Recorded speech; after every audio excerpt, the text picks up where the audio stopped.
Hey there! Welcome to the channel where you find love, laughs, and DIYs. My name is Crafty Kathy, and I'm tickled pink that you came to spend your time with me today. This is my very first fall video for 2022, and of course it's vintage inspired and on a budget. So let's just jump on in. I'm starting off with this little stool that I got at the thrift store, and I absolutely loved it. It has these deep grooves in the wood, and it's a swivel stool where it will spin.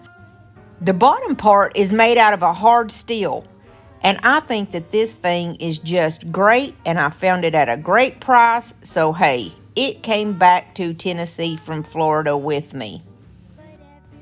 I love the patina on the bottom of this. The steel was just amazing, but it kind of had a little rusty spots here on the feet. So what I plan to do is spray paint the bottom, and then we're just going to paint the top and put a stencil on it, and it's going in my booth for resale. I just simply swiveled the top seat off of it, and I laid it to the side. And then I'm going to spray paint the bottom part with this Rust-Oleum Universal. It's oil rubbed bronze, and it's beautiful every time that you use it, guys. So I gave it 2 good coats just on that bottom part, and I just set it to the side and let it dry.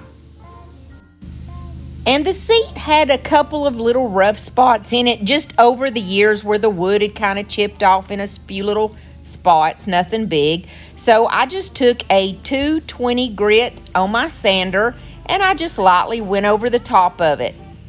I got all that excess dirt out of those grooves with a good paintbrush, and then I brought it inside, and we're going to put this beautiful stain on it. This is called Kona is the color. It's a dark stain, and it's beautiful, and it's a poly stain, so it has a polyacrylic, so you don't have to seal it. All you do pretty much is put it on. I like to put my stains on by either putting a sock on my hand or just basically, this was like a baby blanket, I think, and I just rub it on, and I think I gave it 2 light coats all over the top and the sides. I took my black chalk paint and I laid out 2 stripes with my electrical tape. We're going to make green stripes. And I like to make my own because I think I do a better job than using a stencil, and I just eyeball where I put the stripes. I put 2 coats of this, and I made sure that I got the sides of the stool also so it would look cohesive and go down the sides. And I let it dry in between the coats. I take my tape off and I go over to the side with another one, and then I cover just the very tip end of that black stripe up, the larger stripe that's in the middle. You want to cover the very end of it up, and it gives it a small space in between where your next stripes are going to go. And that's all you do to make the grain stripes. It's super easy. And then, of course, you just use that black paint again and go in the middle of where your tape's at. I always pull my tape up while the paint's still wet because I just prefer it that way. And that is the most rewarding part, is when you pull that up and your grain stripe is perfect. And I just eyeball it. There's really no big science to it. I have this stencil that came from the Dollar Tree, believe it or not. I found it in Florida, and it says Farm Fresh. It has a chicken on it, and I love it. So I just laid it out toward the middle. I eyeballed it also, and we're going to use beadboard, which is an off-white color, and it's made by DIY Paint, and it's my favorite paint in the whole world. So you use a stencil brush, or I do, and you just barely have the paint on there. You do a very dry brush. That way it doesn't get up under your stencil. And I do this motion where I just tap it up and down. You don't move your paintbrush around, you just go up and down. And I slowed that part down just so that you could see exactly how I do it. I just like pounce it on there is all I do. And then I pulled this off, and it revealed the most beautiful stencil. I think this stencil may be one of my new favorites. I like to make my own stencils, but for $1.25, you can't beat how beautiful this is. What do you guys think? This is already in my booth for resale.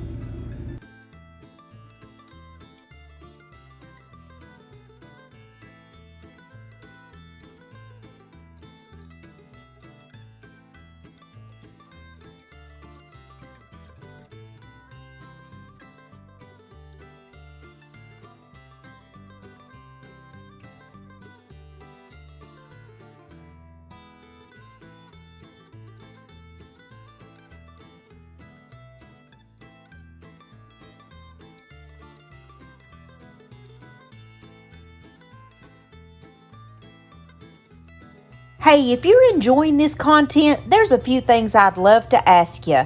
If you would, hit that like button because it really helps me out on YouTube. And I would love to have you here in my family. Hit that red subscribe button and you're in the family. And if you hit that bell, YouTube's going to let you know every time I put out a video. So let's keep rolling with the fall DIYs. We have this gorgeous canister set that I found for $4.50 for all 3 pieces in Florida. It's wooden, and there's a small, medium, and large, and the large didn't have the top on it. So what I decided to do was take it outside, and I first used my shellac because that way that brown is not going to come through, because we're going to spray paint it with my 2x Ultra Matte White by Rust-Oleum. That's my favorite spray paint, and when you go lighter, you need to put shellac on it. And then I wet distressed it a little bit, not much at all. And that's just where you put a little bit of water on a rag and just kind of wipe spots that you might want to come through and have that old brown color come out. So then I used my archival ink, which is permanent. I love it. And I took a number 1 stamp. I put it down in there, and it's going to go on the front part. It had these 1980 ducks on it, and we're not going with the duck motif today. So I just decided to be simple and put a 1, 2, and a 3 on these. So here is how you do the 1. You just lay your stamp down and use your hands to press it down. I did the exact same process with the 2 and the 3, and this came out cute as a button, guys. And then I sealed everything in with my Ultra Matte Clear. And that's all to that one. Super simple. But I couldn't show you without showing you the rolling pin that I did. I paid $1.99 for this one, and we're going to take beadboard, and that's my white color. And I put 2 coats on the body part of my rolling pin. Then I gave the handle part 2 coats of this color called Gypsy Green by DIY Paint. And by the way, I get all my paint and IOD supplies from Lori at Milton's Daughter. I always leave her link, and she gives my subscribers 10% off when you use Crafty Kathy 10. And we're going to do some decoupage. This is all that was on the napkin, was this pretty little pumpkin. And so I put a little bit of Mod Podge on my fingers. That way I can separate the layers of the napkin from each other. All you want is that very top layer, and most have 2 or 3 layers. So then all I do is put just a very light layer of my Mod Podge where I'm going to put down my napkin. And I always start with the very center part of my napkin, and there's no rhyme or reason. I just lay it down. I very lightly rub over it 1 time with my finger and then leave it alone, because that Mod Podge is wet and you will pull it back away if you fool with it too much. And I like to start off in the middle, because then you can kind of smooth it out a little bit better, I think.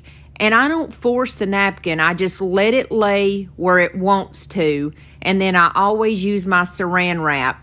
And that is the best kept secret of any decoupager, is that you definitely have to use that saran wrap if you don't want any wrinkles. You just lay your piece of saran wrap down over the top of it, and then I use my finger to kind of smooth it back and forth, and I also pull on that saran wrap on both sides and create a tension that will pull it back. And it came out gorgeous. And I did this on both sides of the rolling pin, but I just showed you one for the sake of time. It's because I did the exact same thing on the other side. And then I just lightly wet distressed it in a couple of areas.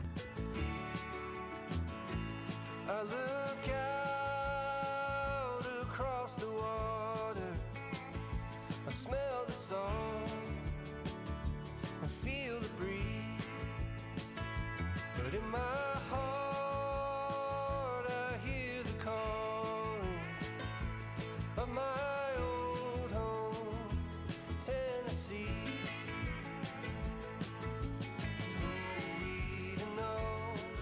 And for the next one, I'm going to mix up my own paint color. I'm going to use this color called Vintage Mustard by Home Decor. And I'm just putting it out on a piece of wax paper. And then this Dixie Belle color called Muscadine Wine. You start off with your lighter color, and then you add just a little bit of the maroon color in there. I wanted kind of a very, very, very light colored orange it's going to be for a pumpkin.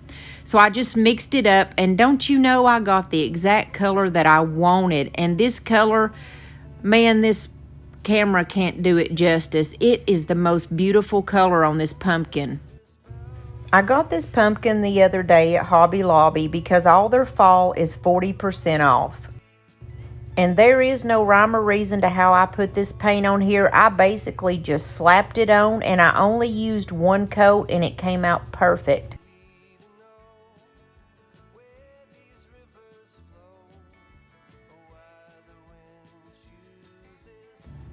I think this color is absolutely beautiful.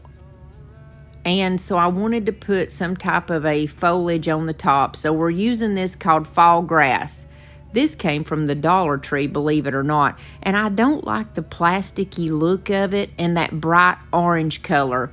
So what I decided to do was pull the stems off, and I actually painted it with that color that I've got there. You don't have to do anything special. I just used an old paintbrush and painted one side, and then I flipped it over and painted the other side and stuck it in a glass to let it dry. The one on the right is the one that I painted, and you can see it just toned it down and made it look a little bit more high-end to me. You can do this with any faux plant. Then I took my Dixie Belle Voodoo Gel Stain, and it's a water-based gel stain, and I absolutely love it. I just got it the other day, and I stained the top of this so it would be brown, just like the stem of a pumpkin is, and I just kind of stained around there, and then I went down into the cracks of that pumpkin with that stain so that it would look real and it would give it dimension and darken up all those little divots in the pumpkin.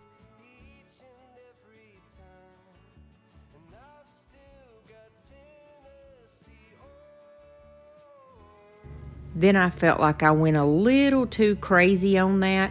So what I did was use that paintbrush, and the paint that was left on it, I didn't add any paint, and I just kind of dabbed it around in the corners so that it would blend those two colors back together. And it did perfectly, and it came out looking exactly like I had envisioned it in my mind.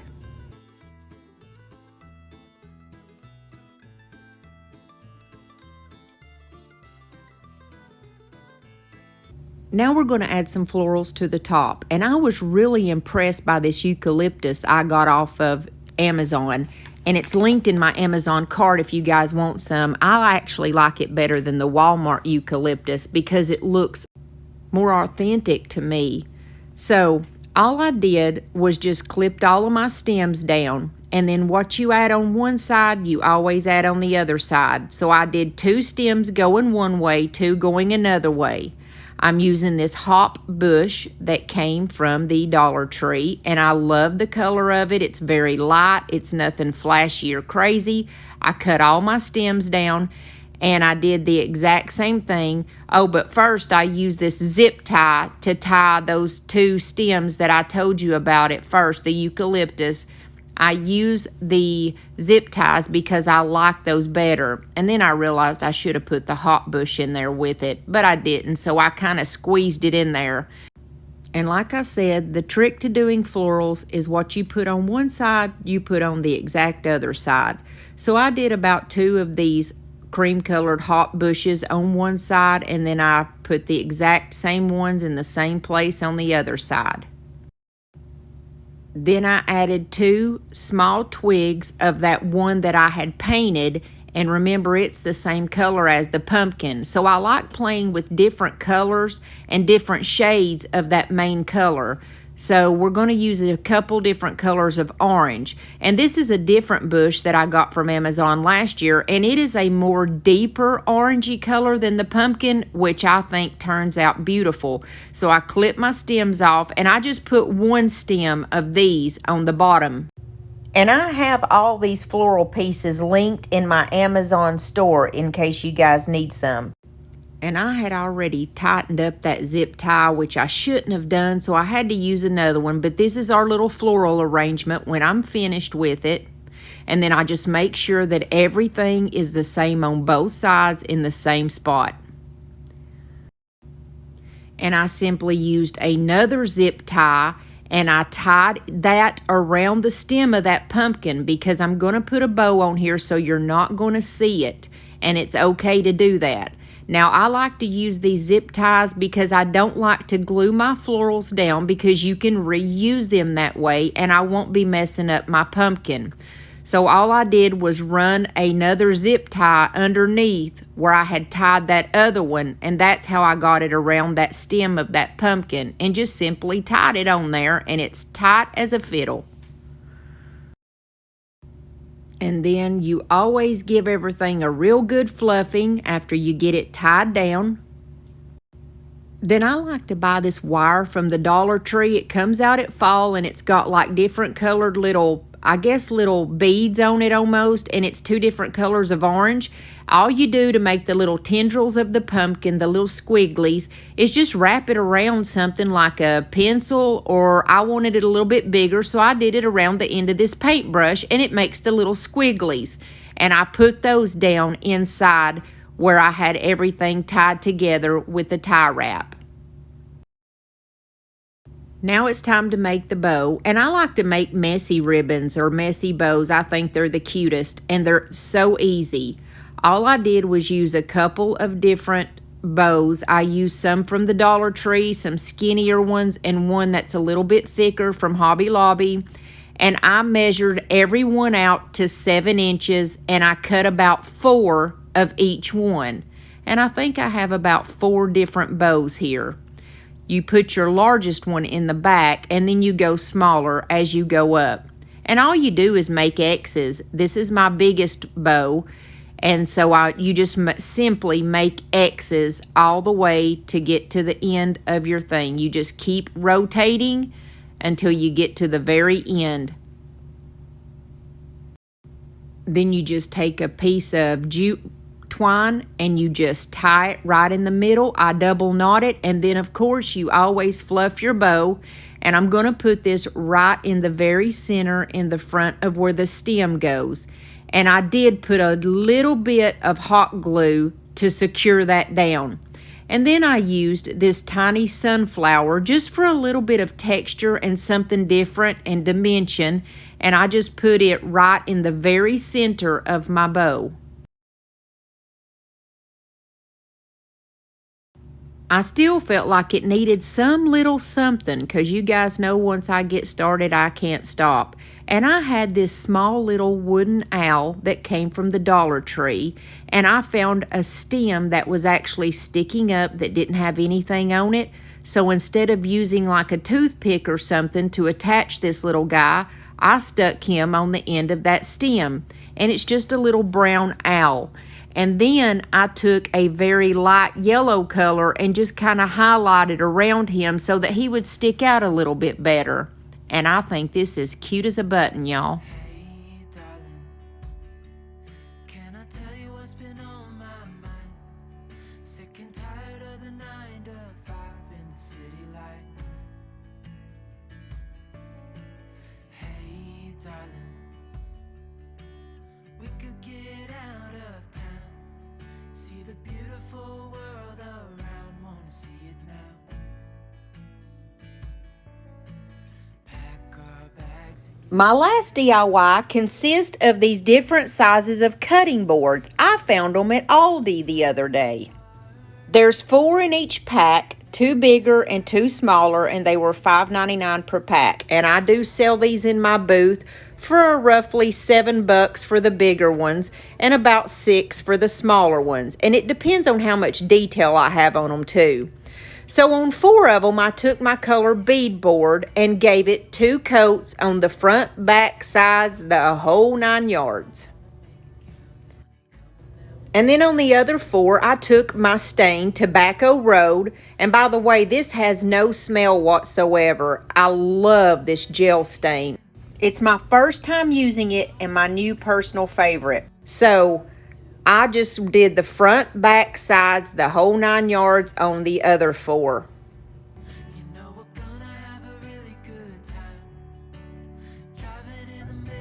I wanted to make a couple of these fall themed, so I took my muscadine wine color and I painted that in the very center part of a couple of my little cutting boards.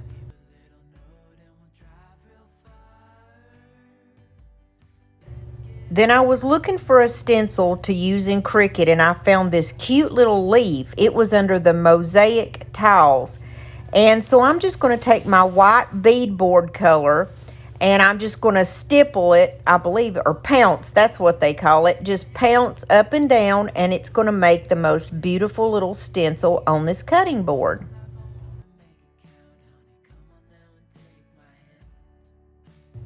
I think the white with that muscadine wine is just gorgeous. And then on another one, I just used black vinyl and I made a little sign that came from Cricut that says, "Dear Fall, you are my favorite."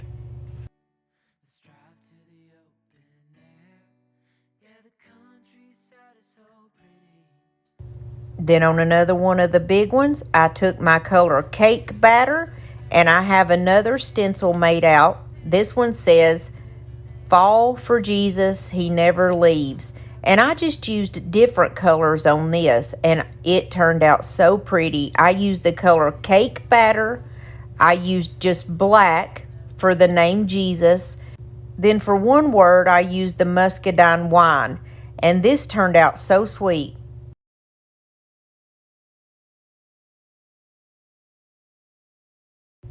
On the one that said, "Dear Fall, you're my favorite," I felt like it needed something else, so I used a little stencil that was a leaf and just kind of went around it with that color Cake Batter. And then look at this sweet little mushroom. I love this, and mushrooms are really big in right now, so this could be considered fall, but it could also just be, you know, just regular decor also. So it was under the mosaic tiles also. Since the background was the muscadine wine, I used the Cake Batter color and it turned out so cute. And then on the other big white one, I have this cute little stencil that is 2 birds, and I didn't want to do everything fall, so I wanted to try something different, and I just used black ink to stencil the 2 birds on one of them, and it turned out really pretty too.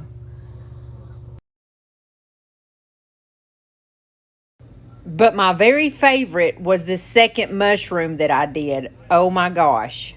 And I weeded out the middle part instead of the outside part on this one. And I used one of my favorite DIY colors called Gypsy Green, and I just went around it. And this could be fall or it could be just any time of the year. And I always put some jute twine for the hanger, and then I burned the little fuzzies off of there. And let me know what you think about all these. And I left 2 of them plain because some people may not want anything on theirs, but I think these are so sweet.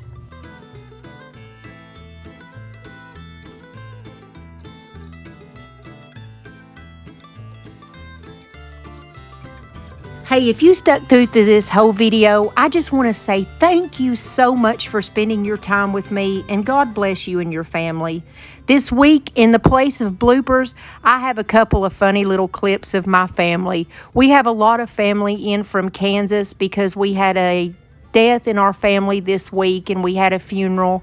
And so we're just having a lot of family time because you only get one chance to be with your family, guys. So I love y'all, and I will see y'all very soon. Bye-bye. Be careful. Watch out! Stay on his head, though.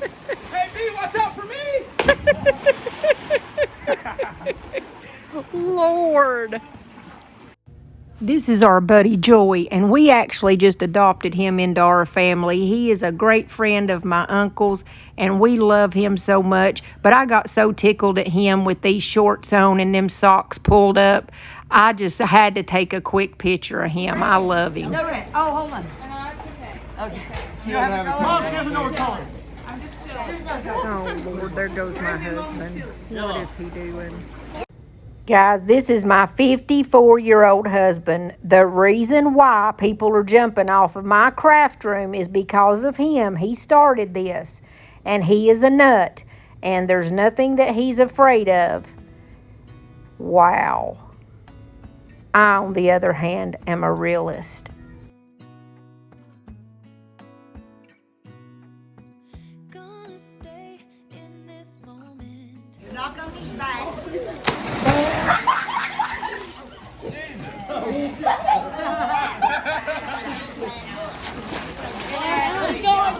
Here's Aunt Sheila telling the rules of the game that make no sense whatsoever. She don't even know the rules. Okay, let's skip by.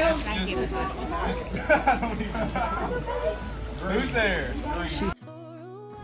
Here's what's funny. That's my Aunt Sheila, my mama's sister, and she is a nut. And sitting beside her is my husband's uncle. His name's Russ. He's an original gangster, y'all. And she thinks he is just so cute, and she's sitting there because she's flirting with him. And I think it is hilarious, y'all. You just have no idea. We had so much fun and laughed so much, and everybody just had a good time and was being silly.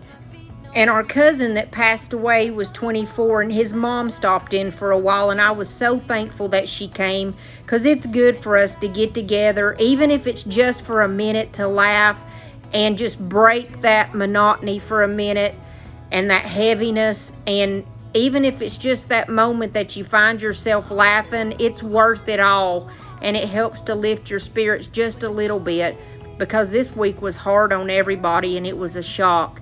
And so this family time was well needed. Seen many places where the beauty never ends. My sweet baby, him stuck in the house, and he said everybody's outside having all kinds of fun. He's got to stand at the door and wait. Come here, Sabby. Come here, baby.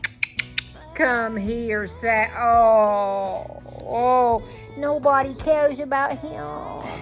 He said nobody cares about me. It's terrible. He's dying to get. So this is my little grandson and my daughter, and they love to hold hands and jump together. But yeah, this is what you get when you get a bunch of Tennessee hillbillies mixed in with their Kansas family, and we just had a good old time, and everybody was having a good time and laughing. But you know, it's sad that these days it seems like the only time families get together is when there is a funeral. So guys, if I can tell y'all anything, please listen to me and love your family every day, because you never know when you won't have them. These guys that were daring had a fun time jumping off of my craft room into the pool. Don't worry, it's like 10.5 foot deep, so they didn't even hit the bottom. But yeah, it always scares me anyways, because I'm a realist, okay? That's how I hurt my back one time. I'll tell y'all that story later. Hey girls! At your service. Them say, I kill service. Sabby, get over here, you're not running off. All right, girls. Yummy! Look at all those mealworms. God willing, our family will get back together again and just have a good old time once more. And you guys are my family too. Wouldn't that be a great reunion if all of us could just get together and have a huge pool party? I love y'all. You're invited.